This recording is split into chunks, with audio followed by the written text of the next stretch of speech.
Let's bring in our guest, Dr. Dayo Faduyile. He's a former NMA president and now a politician who has just won the Ondo South Senatorial District election that took place on Saturday alongside the Ekiti election. So he's a senator-elect as far as the 2026 by-elections are concerned. Prof, good morning and welcome to the program. Good morning. Thank you. It's my pleasure being here. So I'm happy to be here too. Yeah, Prof, I'm trying to walk around my mind to see you differently because I'm used to seeing you as a doctor, as a professor, even when we met at the airport one time for an interview. But first, let's congratulate you. Congratulations on your victory as far as this election. But talk to us about the experience for you so far before we get to the nitty-gritty of the conversation. Well, the experience is an interesting one. We have been in the political terrain for about 10, 15 years now. I have contested in different offices. I have not been able to succeed until recently. So I want to say that it's a new area that we have to to learn the ropes. And getting to this position of being a senator-elect, the only thing I can say is that we give thanks to God. We have a lot of people who are involved who had made it that possible. I know that you're taking the seat of Senator Jim O'Brien, who is now an ambassador who serves in the United Nations by the virtue of the appointment of President Bola Tinubu. Talk to us why the passion about this particular role, because you're an accomplished medical doctor, you're a professor. Look, you've lived a fairly great life. But you've been pursuing this agenda of serving in politics. Talk to us about it before we now go to some other issues. Well, thank you very much. As a medical doctor, as well as an academic who has been lecturing in the university, the level of interaction can only be limited to those people you interact with.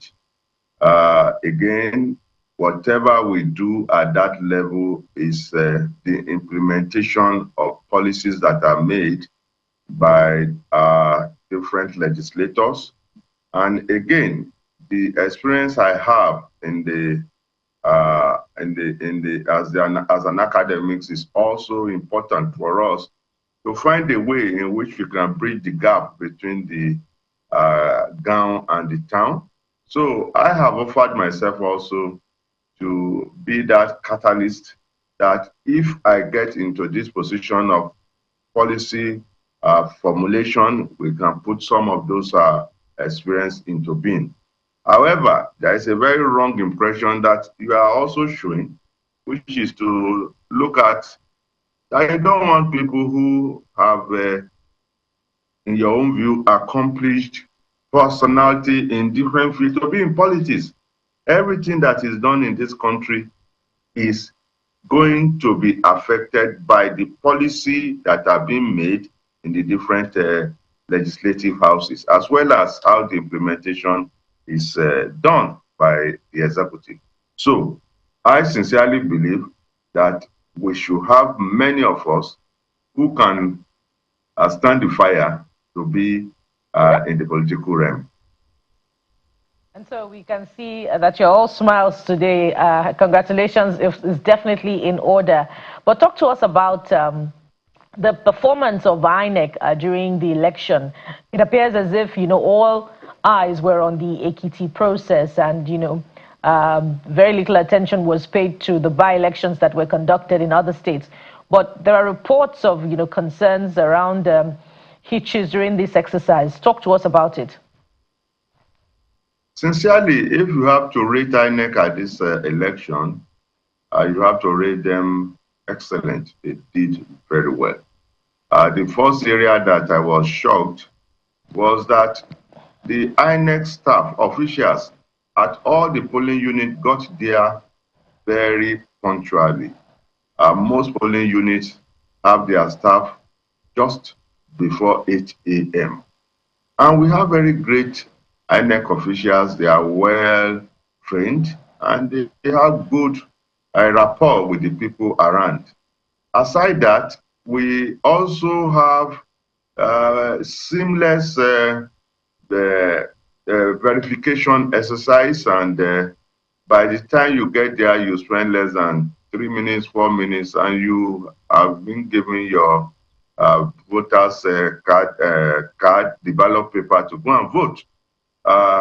Also, we need to say the only hitch that we found was the beavers. From some areas, the beavers did not work effectively.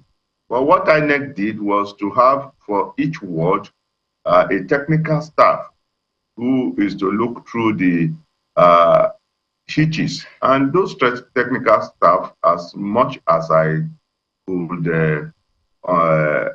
that I have, the information I have, they were promptly taking charge of all cases in which they were the beavers issues were reported to them. So we have to say that INEC did very well in this instance. However, there is room for them to really upgrade the beavers so that we do not have this many beavers malfunctioning that we experience. But it is not, I would say the malfunctioning percentage of the beavers was, if I have to put it, maybe 20–25%. But I want to rate INEC very, very high in this election that we just had. Well, I imagine the opposition candidates would be saying, what else would he say? He has won the election after all. But let's look at your victory. You came first by a very wide margin, 68,000 plus votes, I believe. And the closest challenger won just over 1,000 votes. Some would ask, how come in the elections that we have seen so far, the issues, shaping this administration in particular, the challenge of insecurity, the challenge of the economy, especially with the removal of fuel subsidy, hasn't informed voter choice in the outcomes of these elections that we have seen that are a test or significant, window into what is to come in 2027? Well, thank you. We have to look at it in two different angles. The first angle is this difficult time we are facing. Is it the right position that we need to take? Everyone, and I believe by the time you explain to every Nigerian, we all agree that fuel subsidy cannot continue. Secondly, there are issues that are facing everybody in this world. That is the war, especially the war in the Middle East, where it has affected the price of oil. It's a global thing. And we need to also understand that even in this difficult time that people are facing, many of them do, despite the difficulty, understand that a process that we are passing is still the best way, although the palliative could be improved upon so that we do not have this harsh reality that they are facing. However, everyone could not have an alternative to how we should have gone in this regard. So I think despite the hardship and all the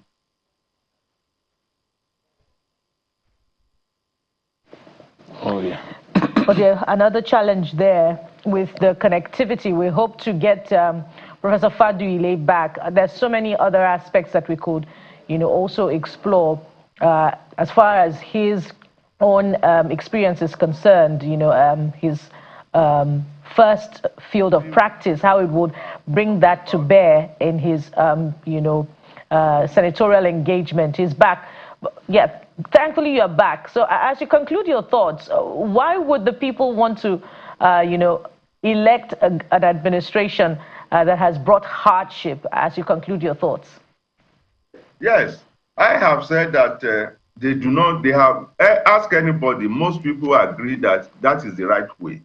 And they have just decided that they have to follow that route to that success that we are talking.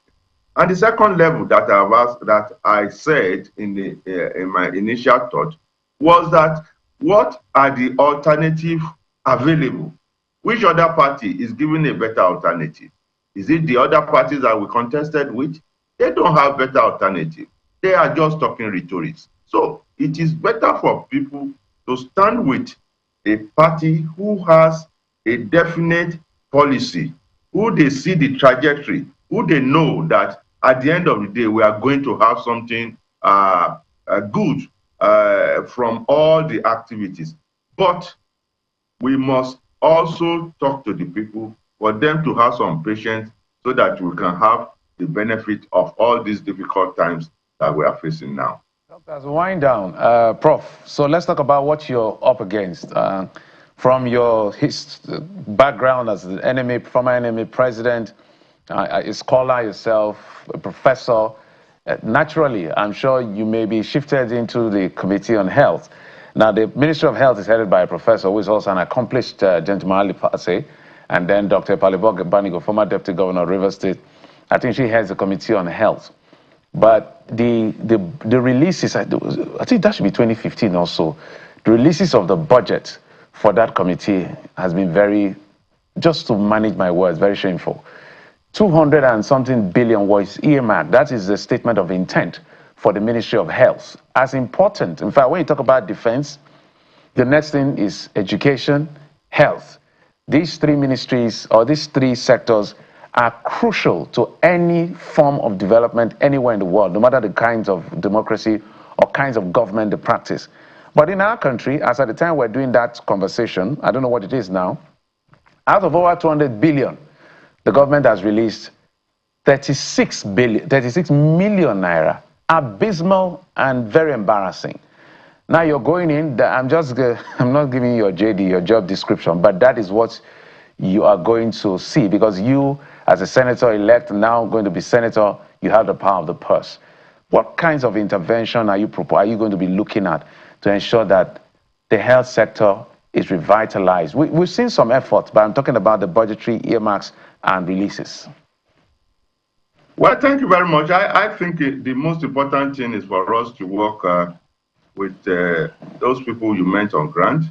I'm not going there as a person who wants to say they are not doing very well. What we want to do is to see that we can complement the activities together and importantly put the priority high for health so that the government can earmark more funds. We have continuously stated that the percentage earmark and release for health cannot make health to be available to the teeming population in this country. So what we will do is to also bring to fore some of the areas that maybe the executive is not looking closely into, so that they can now see the reason why health is important. They say health is wealth. A healthy nation is a wealthy nation. And every constituent part of activities in the ministry, in the department or agencies must have health fully taken care of. Otherwise, we are not going to have an economy that is healthy, if I have to put it that way. So it's going to be more of advocacy, it's going to be more of discussion, it's going to be more of also bringing to fore the pertinent position that health should take in the polity of the country. And that is why I have said that people who have been in the other areas as a unionist, as in that background, as a leader of the medical profession, as a professor who is in the academic, can also bring all this experience and pull it into this bigger picture of discussing with the executive for release of adequate funds for health in this country. Prof, thank you so much. Congratulations again, Senator-elect Dayo, Professor Doctor. You have all these titles. Dayo Faduyile. Thank you, sir. We appreciate it. I wish you the very best. We're going to be holding you to account. Now you're a senator, so we're going to be inviting you a lot more and asking you the tough questions because now you're in government. So be ready for us. But we wish you well. Thank you for coming. Thank you very much. It's my pleasure. I can always tell you that I will deliver what you expect me to do. I wish you well. I wish you well. Thank you, Prof. Thank you. Thank you. And that would include get the administration to prioritize health. Exactly. That's the first thing. So whenever we check in on him, we'll remind him of this promise. I remember when he was the NMA president. In fact, there was a face-off. That's time Ngige, I think Chris Ngige then was the Minister of Labor and Productivity.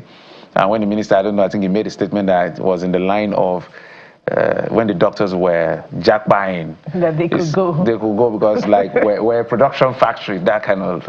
And he made some comparison that didn't settle well with people like Dr. Faduyile. And so he now moves to the other side of the divide and can now tell, what the experience there is like. And so with, benefit of both experiences, we hope that things will now change significantly for the workforce in the health sector. So he needs to be a comrade senator, just like Adams Shomole on this one. But our eyes are also on the UK. We don't know what's going to happen in the United Kingdom today. All eyes are on 10 Downing Street. Will Keir Starmer resign as Prime Minister? Has been under a lot of pressure because of so many politics and intricacies of governance. So our eyes are on it. You can stay with Channels Television. We'll bring you up to speed as to what happens with the United Kingdom Prime Minister. But all the nuances are seeing, and we're seeing, plus the communications from his people, is not doing anything to douse the fact that he may not eventually leave office. But if that changes, what would that do to the United Kingdom and European politics? Because UK has they've been consistently changing. And it doesn't look very she lasted good for less than she's just there for I think 2 months or so. Yeah, and it's not very good for his party right now because the local council elections that were conducted just about a month or so ago, his party experienced a major loss. So what is it going to be for? And then there have been resignations in the cabinet. So what's it going to mean for his government right now? But we'll keep our eyes on I kind of want that kind of leadership. For the way it works as Prime Minister, you are not elected directly by the people. You're elected by the party members based on the number of seats. They won landslide, literally made a mess of the Conservative Party, which brought in the people like our sister Kemi Badenoch as now the leader, and now Keir Starmer. So the fluidity of politics is quite interesting as far as that's concerned. And I like the fact that every Wednesday, the government sits and faces the opposition and accounts for whatever action or policy direction they are taking. But our own is different. With the opposition putting questions through, and providing alternatives. PMQs, yes. So it's a very vibrant political engagement that we see, and it's exemplary. We used to do that before. Well, I think in the early days. Not now. Now, to get the president to speak to the media is like a tug of war. This president has spoken to the media parley just once in 3 years. I know there are a couple of them, maybe that supposed to have helped, maybe they cancelled. It's either speaking when people visit or speaking when you went to Yelwata, no, not Yelwata, Benue. I mean, media engagement is on one hand. And then he goes to the National Assembly. You present a budget on your mandate, supplementary budget, and within hours it is signed. In the National Assembly, his party members are singing on your mandate, we shall stand. Now, I don't hate the president, but my job is to hold him accountable. Absolutely. And I will do that with my full chest. So, Mr. President, I didn't know you were going to come into this conversation. Now that you have come in, speak more with the media so we can know what you're doing. Thank you so much for your time and company. I'm Jeffrey Zonga. Of course, there's more to come on Channels Television. Sunrise Daily is up next, and the team is set for you already. So stay with Channels Television. Jeffrey and I will be back again tomorrow. I am Bukola Koka.